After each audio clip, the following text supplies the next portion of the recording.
সুখ ও আনন্দের ধারায় ছোট সংসার হোক পরিবার পরিকল্পনায় জনস্বার্থে সেন্সেশন।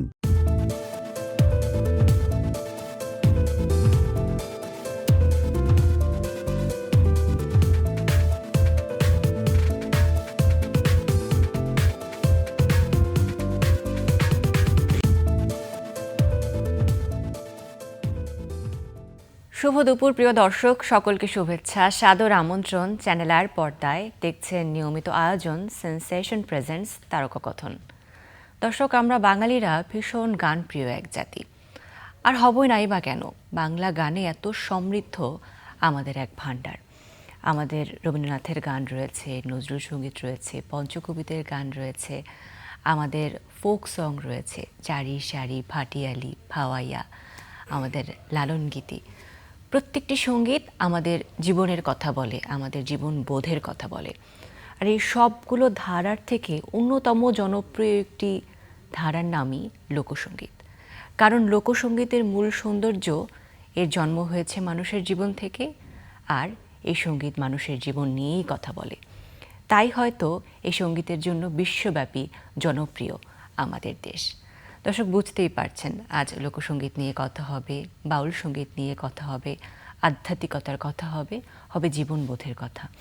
কারণ এই যান্ত্রিক জীবনে আমাদের হৃদয়টা বেশ হালকা হয়ে থাকে, বেশ ফাঁপা হয়ে থাকে, কিন্তু কিছু সুর আছে যা আমাদের হৃদয়কে নাড়া দেয়, কিছু কণ্ঠ আছে যা আমাদের জীবন নিয়ে বারবার ভাবায়, কেন আমাদের জীবন, উদ্দেশ্য আমাদের কি, পথ চলার মানেটাই বা কী। আজকে এমন একজন মানুষকে আমরা পেয়েছি যার কণ্ঠ এই জিনিসগুলোকে বারবার আমাদের মনে করিয়ে দেয়, জীবন নিয়ে আরেকটু গভীরভাবে ভাবাতে আমাদের সাহায্য করে। বিশ্বব্যাপী যিনি লালন সঙ্গীতের জন্য ভীষণভাবে জনপ্রিয়, যিনি আমাদের গর্ব, এবং আমরা ভীষণভাবে আনন্দিত আজকে তারকাকথনের সেটে তাকে পেয়ে। আমাদের সাথে রয়েছেন টুনটুন বাউল, জনপ্রিয় সঙ্গীত শিল্পী। শুভেচ্ছা আপনাকে। শুভেচ্ছা আপনাকে, শুভেচ্ছা আমাদেরকে ডেকে আনার জন্য। কেমন আছেন আপনি? আছি, আল্লাহ ভালোই রেখেছে, সাজিয়ে ভালোই রেখেছি। আচ্ছা, সুদূর কুষ্টিয়া থেকে এসেছেন? শুধু কুষ্টিয়া থেকে। কখন এসেছেন? এসছি পরশু। পরশু এসেছেন, বাহ। আচ্ছা, গানে গানে আসলে আজকের পুরো আয়োজনটা আমরা করতে চাই, কিন্তু কিছু কথাও শুনতে চাই, কারণ এমন সাধকের কাছ থেকে দুটো কথাও বোধহয় আমাদের জীবনবোধকে পাল্টে দিতে পারে। আচ্ছা, বাউলরা কি সবসময় ভালো থাকে? এটা আসলে বাউলরা তো স্বীকৃত না, সব বাউল তো স্বীকৃত না। আচ্ছা, যেমন ইন্ডিয়ার বাউলরা আসে আমাদের দেশে, তারা লালন গীতি জানে না, এবং গাই এখন আমাদের সেই দেখে দেখে শিখেছে ওরা। কিন্তু লালন গীতি হচ্ছে অন্তরের ব্যাপার, নিজেকে বুঝে সুঝে সুর করতে হয়। এর প্রতিটা কথাতে পদক্ষেপ আছে, এই নিয়েই লালন গীতি তখনই ভালো হয় যখন সে ধর্মটাকে মানবে।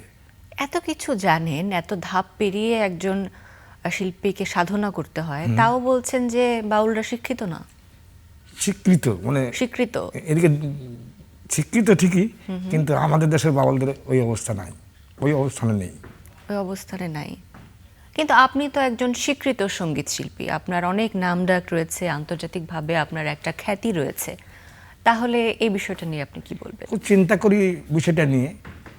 আসলে তো লালন সঙ্গীত হচ্ছে যে গুরু, তার গুরু আছে, গুরুর সম্বন্ধে যে খেয়াল করে, যে গুরুকে মনের ভিতরে রাখে, অন্তরের ভিতরে রাখে, কথা বলে, তারটা একটু আলাদা। আর যারা এরকম শিখে টিকে গান শিখে টিকে ওদের গুরু সম্বন্ধে কোনো এখন জ্ঞান হয়নি। আচ্ছা আচ্ছা, আপনাকে বাউলানা ডাক দিল কবে? চ্যানেল আই আমাকে বের করেছিল, চ্যানেল আই 84 সালে আমার একটা রেকর্ডিং করেছিলাম আমি শোনার জন্য। ওর মাস্টার পিসটা ছিল আমার বাড়িতে। আমি তো তখন চাকরি করতাম, মোটর গাড়ি চাকরি করতাম, পরিবহন সুপারভাইজার। বাড়িতে এসেই গানটা পাড়ার লোক শুনতে আসতো, সবাই দিয়ে ছেড়ে দিয়ে শোনাতাম। হঠাৎ একদিন দেখি আমার এই ক্যাসেটটা চুরি হয়ে গেছে, কে যেন নিয়ে গেছে। আমি আর খেয়াল করি না, গান তো আমার কাছেই আসে, কিন্তু রেকর্ডিং করি অপু আমাকে খুঁজে খুঁজে খুঁজে খুঁজে খুঁজে এই টুনটুনের ট্রাক ড্রাইভার নাম দিয়েছে, যে লোকটা এই ক্যাসেট চুরি করে নিয়ে যাওয়া করাইছে এবং বিক্রি করেছে গান, তা সে আবার নাম দিয়েছে, নাম প্রকাশে অনিচ্ছুক একজন ট্রাক ড্রাইভার। ক্ষমা অপরাধ এই বলে সিডি বের করেছে। কোনো একদিন কোনো এক ড্রাইভার আমাকে বলছে, এটা টুনটুন ভাইয়ের গান, এতে এই সিডি কবে বের করলো? কিন্তু আমি কিছুই জানি না। সিডি বের করে ক্যাসেটের ব্যবসা তো ক্যাসেট চলতো, ক্যাসেটের ব্যবসা খুব করেছে, তারপরে সিডি বের করলো। ওই ফিতেটা এখনো চলছে। এটা আতিয়ার বলে একজন রবীন্দ্রসঙ্গীত গাই, ওর হাতে এটা কীভাবে পড়ে আমি আর কোন কিছু বলিনি। আচ্ছা, সেই গানটা কি মনে আছে? কোন গান ছিল, একটু গাইবেন আজকে? আমি ওই চরণের দাসের যোগ্য নই, নইলে মোর দশা কি, নইলে মোর দশা কি এমন হয়, ওই চরণের দাসের যোগ্য নয়। এই গানটা ছিল প্রথম। মার্কেট এরকম পেয়েছিল, আমাকে পরে ডেকেছে ওই আত্মীয়ার। ও তো ভয়ে আমাকে ডাকেনি, কেন? যে আমার নামে কেস টেস করবে নাকি, হ্যাঁ তো এই তোমার ডাকেনি। তা আমি বললাম একদিন হঠাৎ দেখা রামপুরা, ও রবীন্দ্রসঙ্গীত গাইতে আসছে আর আমি লালন গীতি গাইতে আসছি। আজকে বললাম, এত ভয়ের কোনো কারণ নেই তো, আমি একটা মানুষ, তুমি একটা মানুষ, তোমার সঙ্গে আমাকে ভয় করার কী আছে? তুমি না হয় ব্যবসা করছো, খাচ্ছ, লাখ লাখ টাকা কামাই করছো, খাও, অসুবিধা কিন্তু আমার তো কোনো অসুবিধা নেই, আমি ডাল ভাত খাচ্ছি।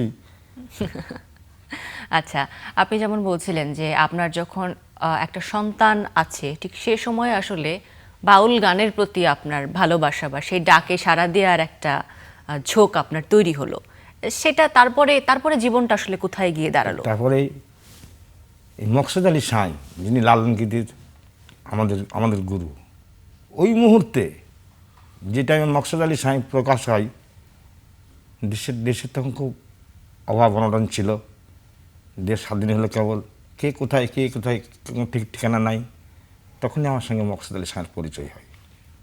পরিচয় হয়নি, সেই দিনকে বাসায় নিয়ে গেলাম, বাবা মা সব বসে ওনারা আদর আপ্যায়ন করে উনি আমাকে কয়েকটা গান লিখে দিয়ে গেছিল, যে এই গানগুলো তুমি সাধবা। তাই মকসুদ আলী সাঁয়ের লেখা, তার নিজের হাতে লেখা লালন সঙ্গীতই আমাকে গাইতে দিল, এই গানগুলো তুমি করবা। তো এই চেষ্টা করতে করতে করতে করতে করতে করতে একসময় হয়ে গেল, কিন্তু সাঁই থাকলো না। উনি জুন মাসের 17 জুন মারা যায়। কোন সালে? এটা জিয়াউর রহমান যে সালে মারা যায়, সেই সালে। আচ্ছা, আমাদের প্রিয় ছিল জিয়াউর রহমান, আমরা তখন তাকে নিয়ে ব্যস্ত। সেই সময়তেই ধরেন যে ওরা চলে গেল, মকসুদ আলী সাঁই চলে গেল, আমরা দিশেহারা। এরপরে ক্ষুধাবক্স সাঁই, আরও অনেক লোকই ছিল, শিল্পী তো প্রচুর শিল্পী তখন, গুরু সাধুগুরু বাংলাদেশে আমাদের খুব আনাগোনা ছিল আর কি। আমার বাড়িতে 10 জন চলে আসে হঠাৎ, আমার বাড়িতে জায়গা আছে, সেখানে বসে টসে গান বাজনা করছে। হ্যালো, কে ভাই? আমরা আপনার বাড়িতে। কবে এসছো, কখন এসছো? আমাকে ঠিক আছে, খাওয়া দাওয়া করো আর গান বাজনা করো। এইরকম করে করে করে করে লালন গীতির মানে এইটা বাড়িয়েছি আমরা। এভাবে আপনার যে ধামের কথা বলেন, তার প্রতিষ্ঠার শুরু হলো, সূচনা হলো। আপনি শহীদ প্রেসিডেন্ট জিয়াউর রহমানের কথা বলছিলেন, যে তাকে ভীষণ ভালোবাসতেন, তার সাথে আপনার কোনো স্মৃতি আছে? স্মৃতি, তখন তো ক্যামেরা ছিল না, তখন তো এত ছিল না। আমি গাড়ি নিয়ে কুষ্টিয়ার থেকে রাজশাহী যাচ্ছি, আর জিয়াউর রহমান কুষ্টিয়ার থেকে মিটিং সেরে উনি ঈশ্বরদীতে আসবে, ঈশ্বরদী প্লেনে উঠে ঢাকা আসবে। তা আমিও তখন গাড়ির পরিবহনের শ্রমিক, সব গাড়ি দাঁড়ায় আছে, মেলা গাড়ি, আর উনি একটা নিজস্ব একাই যাচ্ছে আর গাড়ি ফেরি থামায় বললো যে এই এই গাড়িটা নিয়ে নাও, এই বাসটা কুষ্টিয়া থেকে আসছে, রাজকীয় পরিবহন। আমাদের সঙ্গে উনি প্রায় মিনিট 10 যেভাবে আলোচনা করলো, আমাদের জিজ্ঞাসা করলো তোমরা সার্ভিস করছো, ভালোই আছো, প্রতিটা প্যাসেঞ্জারের সঙ্গে আলাপ করে ওইখানেই বসে গেল। এরপরে আর সারা দেখা পাইনি। তখন কোথায় থাকে, আমি মোটর গাড়ি চাকরি করি, কখন আসছে না আসছে দেখা করার খুব সময় পেতাম না। মকসুদ আলী সাহেব বললো যে দেশে খুব অশান্তি চলছে গো, অশান্তি চলছে, তো বললো যে মুখের কথা মুখেই আছে, জিয়াউর রহমান শেষ। তারপরের থেকে আর এই দেখা সাক্ষাৎ হয়নি, তারেক রহমানের সঙ্গে দেখা হয়নি, খালেদা জিয়ার সঙ্গেও দেখা হয়নি। কিন্তু স্মৃতিতে তো রয়ে গেছে স্মৃতি আপনার আমার কাছে একজন হ্যাঁ। শহীদ জিয়াউর রহমান। আজ তাকে উৎসর্গ করে বা তাকে মনে করে তার জীবনের সাথে আপনার গানের সাথে যায় এরকম কোনো কিছু আজ আমাদেরকে শোনাতে পারেন? আমি একদিন স্বপ্নে দেখেছিলাম আচ্ছা, খালেদা জিয়া আমার বাসায় গেছে। বললো মা গিয়ে, আমি তো তাড়াতাড়ি করে আমার ঘরে লক্ষ্মী চলে আসছে, তাড়াতাড়ি করে বসতে দিলাম। এবারে লালন শাহ মাজারে আপনি কি গান করেছিলেন? আমি বললাম যে এই গান, বলে গিয়ে শোনাও। তাহলে গেয়ে শোনান। শোনালাম। মুর্শিদের খেজমতে রুজু যারা ধরতে পারে পুষি রাতে অধর ধরা, মুর্শিদের খেজমতে রুজু যারা। এই গান শোনালে পরপরই আমার ঘুম হয়ে গেল, সর্বনাশ, ওনাকে তো শোনাতে হবে গান। তারপরে তো ক্ষমতা থেকে 16 বছর আর পেলাম না কোনোদিন। তো উনি কিন্তু লালন শাহর ভক্ত ছিলেন। তাহলে আমার সঙ্গে দেখা হবে কেন, স্বপ্নে দেখা হবে কেন? আর সে কী গান শুনতে চাইলো? এই গানটা হচ্ছে লালন শাহর গান না, লালন শাহর উদ্ধৃতি দিয়ে আছে, মানে এটা হচ্ছে দুধ মল্লিক, যার নাম দুর্দুষা। আগে ওনার নাম ছিল দুধ মল্লিক, গ্রামের লোক ডাকতো। তারপরে ওই গান করার পরে উনি দুর্দুষা হলেন। জি, আজকের আয়োজনে আপনি শহীদ প্রেসিডেন্ট জিয়াউর রহমানের কথা স্মরণ করলেন, আমাদের শ্রদ্ধেয় বেগম খালেদা জিয়ার কথা স্মরণ করলেন।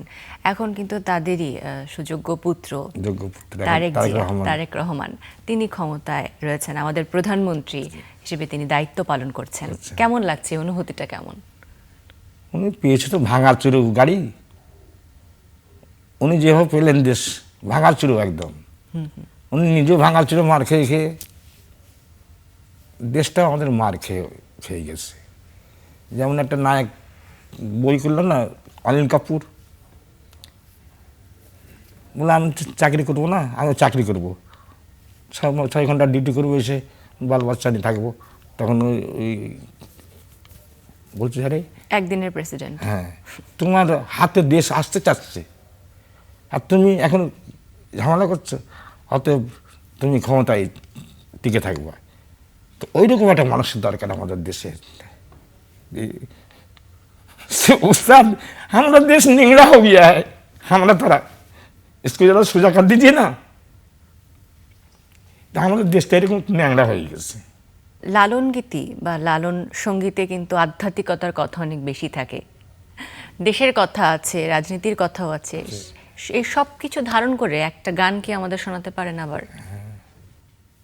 মনি মুক্তা রেখেছেন ধনী, বোঝাই করে তার দোকানে, খুলবে কেন সে ধন মালের গ্রাহক বিনে, সাধু সওদাগর যারা মালের মূল্য জানে তারা, মন দিয়ে মন অমূল্য রতন, মন দিয়ে মন অমূল্য রতন, জেনে শুনে তারাই কেনে। খুলবে কেন সে ধন মালের গ্রাহক বিনে। দোকানে গিয়ে কি মাল চাবেন, যদি চান আপনি তেজপাতা দেন আর এই দেন, তাড়াতাড়ি দূর থেকে দিয়ে দেবে। আর যদি বলেন 10 কার্টন এই বসতে দে, ভালো খাবারটা এনে দে, এইরকমই। অপূর্ব, আপনার হচ্ছে কথা শুনে এবং গান শুনে আমি এতটাই মুগ্ধ, এবং সুরের পরে এত মুগ্ধতা ছড়ালে কথা কণ্ঠ জড়িয়ে আসে অনেক সময়। জড়িয়ে আসে। আমার আসলে তেমনটাই হচ্ছে। তো একটু জানতে চাই যে আমি আজকে যখন অফ ক্যামেরায় আপনার সাথে কথা বলছিলাম তখনও জিজ্ঞেস করেছি যে আমাদের অনেকেরই ধারণা বাউলরা একটু যাযাবর হয়, বোহেমিয়ান হয়, তাদের সংসার থাকে না বা সংসারের প্রতি নিজের মায়াটা একটু কম থাকে। কিন্তু আপনার নিজের তো একটা পরিবার রয়েছে, একটা সংসার রয়েছে, তাহলে আমাদের এই ধারণা কতটুকু সত্য বা মিথ্যা একটু বলুন। প্রতিটা মানুষেরই সংসার আছে, প্রতিটা মানুষই সংসার করে। একজন সাধু, সে হয়তো সংসার ত্যাগী যারা, তাদের একটা লাইন, আর সংসারের থেকে যারা, ঘরের থেকে যারা, এদের লাইনটা আর একটা। ও যতই যা করুক ওর কথাও ভুলবে না। বোন, বউ, ভাই, বোন, বাবা, নানা, মামা সব ওর কথা শোনে। আপনার পরিবারে কে কে আছে এখন? পরিবারে বাবা ছিলেন, বাবা খুব গানের ভক্ত ছিলেন। আমার গানের ভক্ত ছিলেন আমার বাবা। উনি 96 সালে ওফাত হয়ে যান। আর আমার মা একজন ডাক্তারের মেয়ে। বলছে, ও তোমার বেটাতে ছোটো পড়া যখন আমি হয়েছিলাম তখন খুব ছোটো পড়া হয়েছিলাম। তোমার নানা লিখেছে যে কুষ্টিয়াতে এসে জিজ্ঞাসা করছে, গো তোমার বেটা কই? আমি রাস্তায়, আমি গাড়িতে ডিউটি করছি। মা তেল মাখায় জাল দিয়ে ঢেকে রেখেছে বারান্দায়, খেয়ে দিয়ে তেল মাখা দিয়ে ঘুমাচ্ছে আমি। আর আমার নানু দেখতে গেছে, দেখে বললো, কই তোমার বেটা কই? বলছে ওই যে জালে ঢাকা আছে রোদ্রে। কাছে গিয়ে বলেছে, ও মা, এই যে সারা টুনটুনি পাখি মা। তো আমার মা নাম রেখে দিল টুনটুন, নানার দেয়া নাম। নানার দেয়া নাম। আচ্ছা, আপনার ছেলেরাও তো রয়েছে? ছেলে মেয়ে, 3 মেয়ে 1 ছেলে। আচ্ছা, তারা কি গানের সাথে আছে? গান তারা করে কিন্তু কোনো সাথে জড়িত নাই। ওই আব্বা এই গানটা বলবো, শোনান তো একটু। শোনালো, আমি শুনলাম, আমি শুনে খুশি হলাম। তারপর বিয়ে শাদী দিয়ে দিলাম। বাবু, শিল্পী হওয়া খুব কঠিন জিনিস। শিল্পী হওয়া এবং তার এই মূলত আদি জিনিসটাকে ধরে রাখা, এই বিরাট কম কষ্ট। আপনার জীবনযাপন বা আপনার এই সুর সাধনা, তা নিয়ে পরিবারের কারো কোনো? না না না না, কোনোদিন কাটতে না। আচ্ছা, একই বাড়ির মধ্যে থেকে যে যার যার মতো? হ্যাঁ, ছেলেও তবলা বাজায়। আমার একটাই ছেলে, ও তবলা বাজায়, ভালো গান করে। আপনার প্রিয় তবে একটা গান আমাদের শোনান। আমার প্রিয় গান হচ্ছে বাংলাদেশের লণ্ঠনে রূপের বাতি। লণ্ঠনে রূপের বাতি, লণ্ঠনে রূপের বাতি, জ্বলছে রে সদাই, লণ্ঠনে রূপের বাতি। এই লণ্ঠন কথাটা আমি দিয়েছিলাম, আচ্ছা, কিন্তু ওখানে কথা হবে ঘরে রূপের বাতি, ঘরে রূপের বাতি, জ্বলছে রে সদা, আই ঘরে রূপের বাতি। দেখ দেখি মন দেখতে যারই বাসনা হৃদয়, ও যার বাসনা হৃদয়, ঘরে রূপের বাতি। বাতি যেদিন নিভে যাবে, ভবের শহর আধার হবে, সুখ পাখি তোর পালাইবে, সুখ পাখি তোর পালাইবে, ছেড়ে সুখালাই, পালাবে ছেড়ে সুখালাই, ঘরে রূপের বাতি। চমৎকার। আচ্ছা, আপনি এখনো অনেক কর্মক্ষম একজন মানুষ, হ্যাঁ, কাজ করছেন, গান গাইছেন। এই যে এতটা স্ট্রং থাকা, শক্ত থাকা, জীবনী শক্তিতে ভরপুর থাকা রহস্য কি? সৎ, সত্য বল, সুপথে চল। সুপথে না চিনলে মানুষের দর্শন হবে না, আর মানুষ দর্শন করেছি তাই শক্ত আছে। মানুষের দর্শন না হলে সত্য বল, সুপথে চল, ওরে আমার মন, সত্য সুপথ না চিনলে হবে না মানুষের দর্শন। এই আমি মানুষের দর্শন হয়নি তো। আদমের সঙ্গে দর্শন হয়েছে, কিন্তু মানুষের সঙ্গে দর্শন হয়নি। এই সংসারে তুমি কার আজকে বা তোমার এ সংসারে, তুমি কার আজকে বা তোমার। একটা কথা বলছে, আপনি যখন নাই আপনার, কেবল বলি আমার আমার, দরবেশ সিরাজ সাইকাই লালন তোমার জ্ঞান নাহি রে,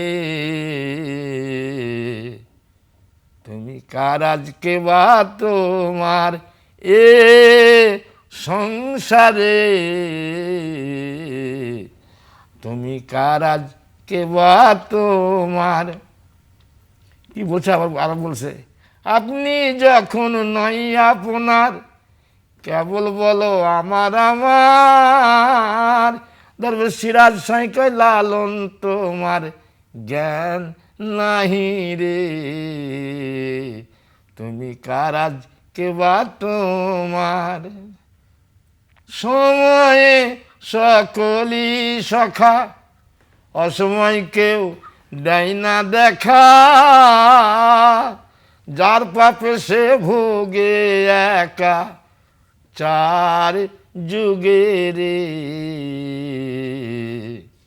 কারো পাপে কেউ ভোগবে না, পৃথিবীতে যার পাপে সেই ভোগবে। সত্যি তাই। কেন, এ তো কাকা যার পাপে সেই ভোগে। আপনি একটু আগে বলছিলেন যে সৎ থাকা আপনার জীবনে এত নিজেকে কর্মক্ষম রাখার মূল মন্ত্র, তাই মূল না? মন্ত্র হচ্ছে যে মানে আসে প্রচুর, অত লাগবে না তো আমার যতটুকু দরকার অতটুকু নিয়ে আমি সন্তুষ্ট থাকি। কিন্তু এই যে সবসময় শারীরিকভাবে সুস্থ থাকার সাথে সৎ থাকা, সৎ বলা, এটার সম্পর্কটা আসলে কোথায়? সুখ ও আনন্দের ধারায় ছোট সংসার হোক পরিবার পরিকল্পনায় জনস্বার্থে সেন্সেশন। সৎ মানে সে আল্লাহর সঙ্গে তার সবসময় লিঙ্ক থাকে, যাকে দেখা যায় না। দেখা যায়, দেখা না গেলে কী করে হয়, দেখা হয়। কেননা লালন ফকির বলেছে, দেখা কেন যদি না হয় তাহলে তো স্বাদ মিলবে না। আমি এত কিছু করছি কার জন্য, আমি অনেক কিছু ত্যাগ করেছি কার জন্য, সে ওই স্রষ্টাকে দেখার জন্য। তা স্রষ্টা এমনই এক জিনিস বললো যে, সে চাঁদ বটে কি মানুষ, দেখে হলাম বেহুশ, থেকে থেকে ওই রূপ মনে পড়ে তাই, আমার মন চোরারে কোথা পাই। যে আমার মনটাকে হরণ করে নে, তাকে আমি কোথায় পাই? কিন্তু উনি তো সবসময় দেখা দেওয়ার জন্য প্রস্তুত, আমরা প্রস্তুত না তো। আমরা তো কখনো যখন ঠাপ খাই, কোনো কষ্ট পাই, যখন কোনো বিপদগ্রস্ত হয়ে যায়, তখন আমরা দায় থেকে আল্লাহকে ডাকি। দায় থেকে বলছো মনে আল্লাহ গনি, সুখেরই কালেতে তারে ভোলো রে মনি, দায় থেকে বলছো রে মনে আল্লাহ গনি। আপনার জীবনটাকে যদি আবার নতুন করে বাঁচার সুযোগ পান আপনি, তাহলে কি আপনার এই জীবনটাকেই আমি আপনি বেছে মরতেই তো নেবেন? চাই না, আমি আর সুযোগ দরকার নেই তো, আমি মরতেই চাই না। কিন্তু মরণ হবে, ওরও কারো মাফ হবে না। তো আমার আসলে বেঁচে থাকতে পারতেন। দিনের নবী লাস্টে যিনি, আর কোনো নবী আসবেন না, তিনি তো সংসার করে গেছেন, কিন্তু উনি বেঁচে থাকতে থাকতে তো ওনার সব চলে গেছে ওনার আগে।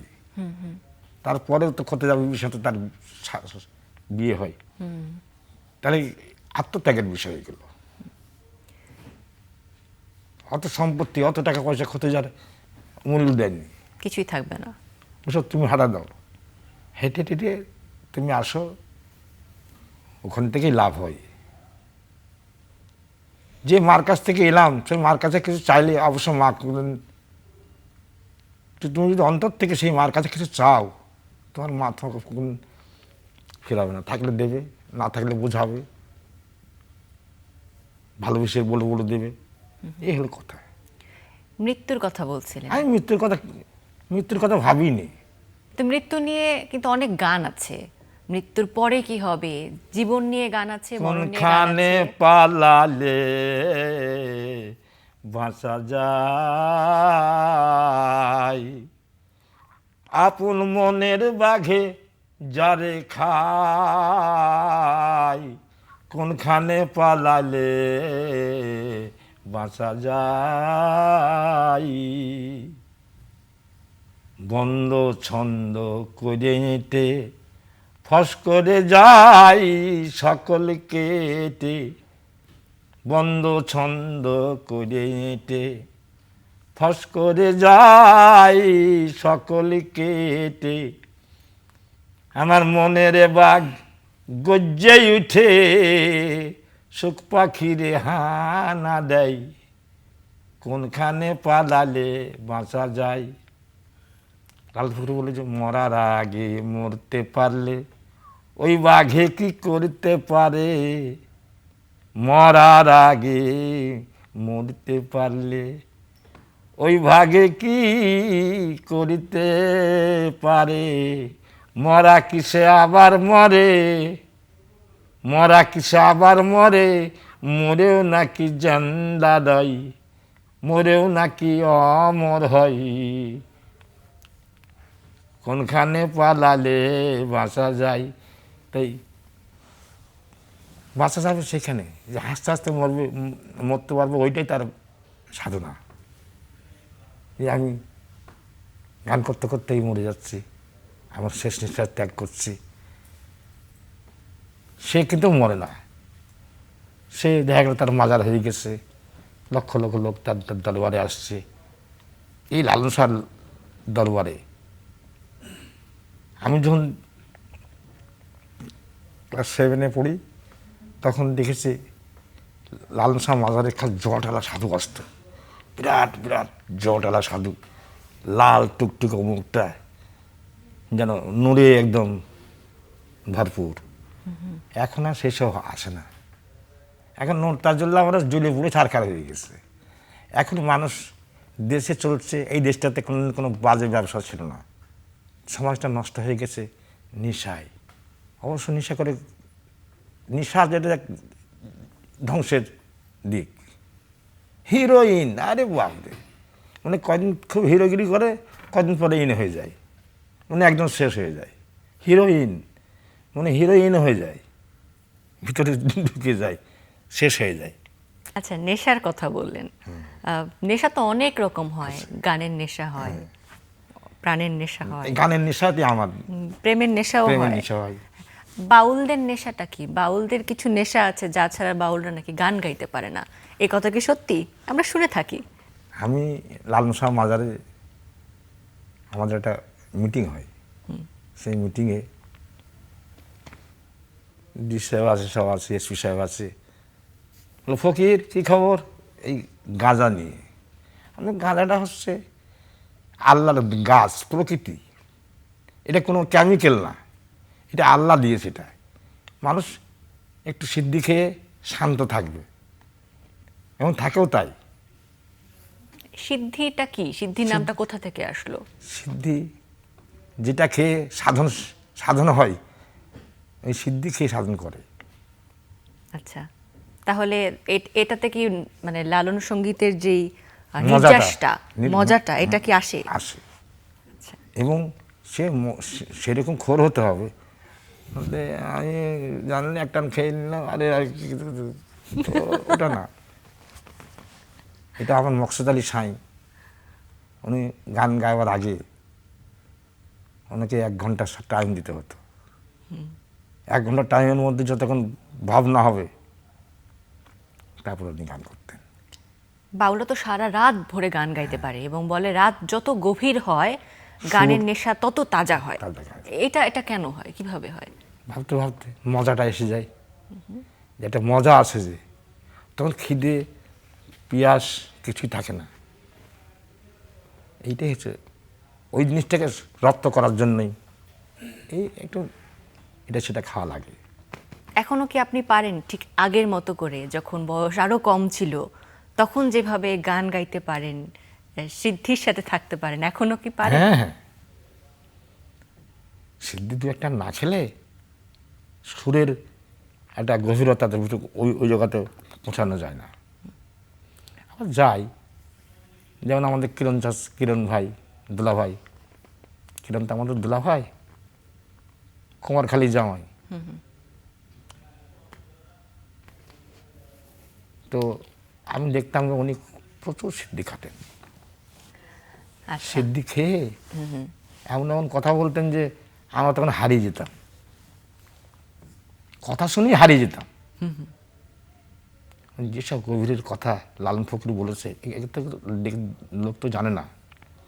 এই মূলত কয়টা গান ঘোরাফেরা করছে, মিলন হবে কতদিনে, বাড়ির কাছে আরশিনগর, ওই গিড়ে গাঙ্গে রেখে আবার হাপুর ডুব পাড়িলি, এইসব কিছু কিছু গান দিয়ে।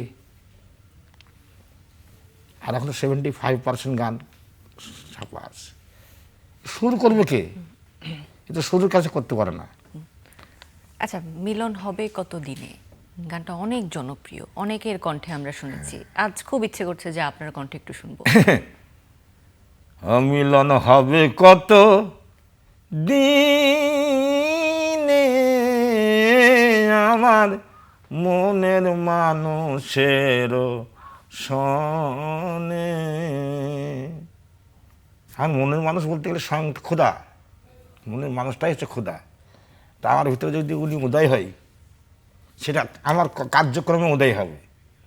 আমি যদি গুরুকে আমার অন্তর থেকে ডাকি, উনি থাকতে পারেন না। তো উনি তো সবার, উনি তো কারো কারোর কারো কারো আপনার খালি একলাই তা তো না, উনি সবার কিন্তু এই যে মিলন হবে কত দিনে আমার মনের মানুষেরও শোনে, আমরা অনেকে মনে করি মনের মানুষ মানে হয়তো প্রিয়জন, প্রেমিকা। হ্যাঁ হ্যাঁ, প্রেমিকা তো, প্রেমিকা, হ্যাঁ, আচ্ছা।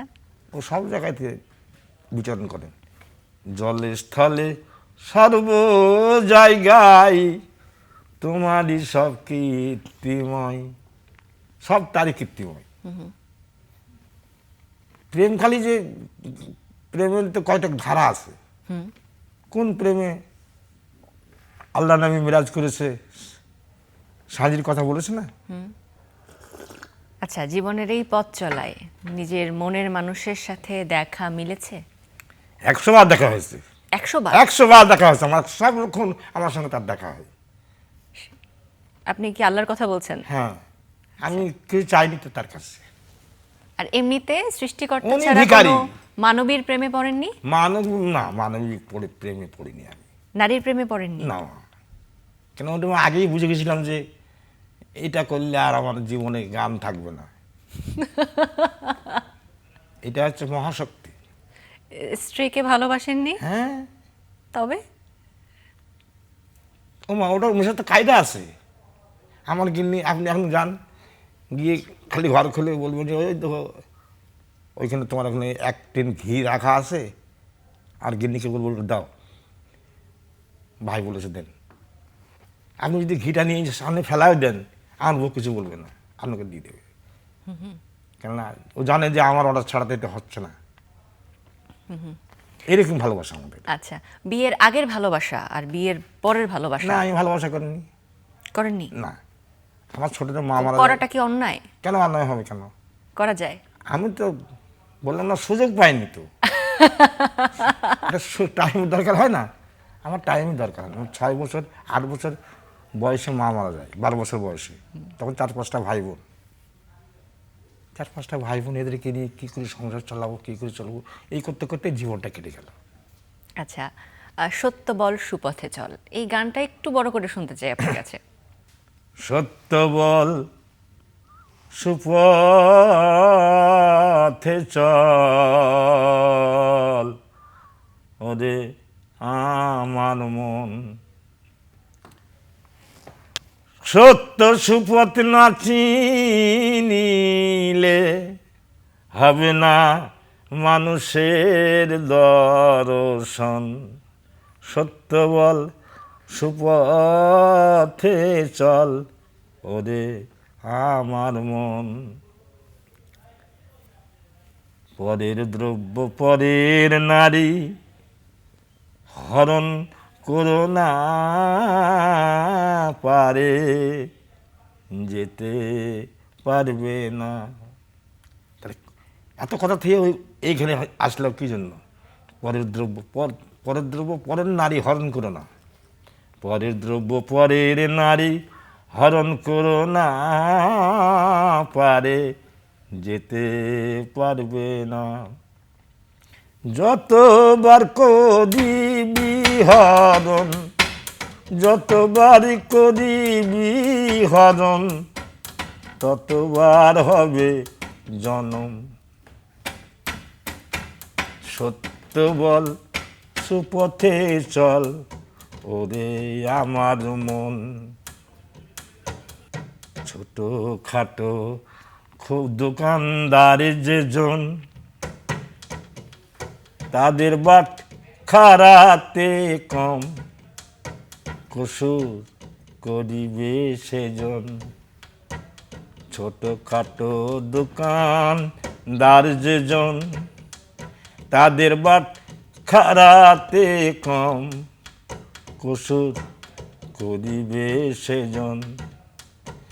আর গদিয়ান মহাজন যেজন, গদিয়ান মহাজন যেজন, বসে কেনে প্রেম রতন, তারা বসে কেনে প্রেম রতন। সত্য বল সুপথে চল ওরে আমার মন, লালন ফকির আসলে মিথ্যে, ঘুরে বেড়াই তীর্থে তীর্থে। লালন ফকির আসলে মিথ্যে, ঘুরে বেড়াই তীর্থে তীর্থে। সই হলো না এক মন দিতে, সই হলো না এক মন দিতে, আসলেতে পড়ল কম। সত্য বল সুপথে চল ওরে আমার মন। সত্য সুপথ না চললে, যখন আপনি মাকে মিথ্যে কথা বলেন কি বাবাকে মিথ্যে কথা বলেন, তখন কি আপনার গায়ে বাঁধে না? মনে মনে তো মা আমাকে টাকা দেওয়া দিনে কিছু, ও কি কত টাকা লাগবে আমার জায়গায়, তো ওই বাক্সটা আসে দেখ এখন দিন নিয়ে যায়।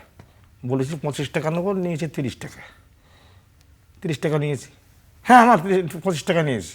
এই মার কাছে মিথ্যে কথা বললাম। রাস্তায় গিয়ে বারবার চিন্তা হতে লাগলো, কেন 5 টাকার জন্য মাকে মিথ্যে কথা বললাম? মা 30 টাকা দিতে চেয়েছে আমাকে, তাই নেগা। কিন্তু এ তো জীবনের খুব ছোট ছোট মিথ্যে, কিন্তু আমাদের এই পৃথিবীটা যেমনটি আপনি বললেন, আমাদের দেশ আমাদের পৃথিবী মিথ্যে, দুর্নীতি, অসৎ পথ সবকিছুতে যে ভরে গেছে। যুদ্ধ বিগ্রহ হানাহানিতে আমরা জর্জরিত সকলে। জর্জরিত মানে চিন্তা করে কখন ট্রাম্প মারছে, কখন নেতানিয়াহু মারছে, কত ওরাও মারছে ওরাও মারছে, কে জয় হচ্ছে কে, আমরা কি দেখতে পাচ্ছি?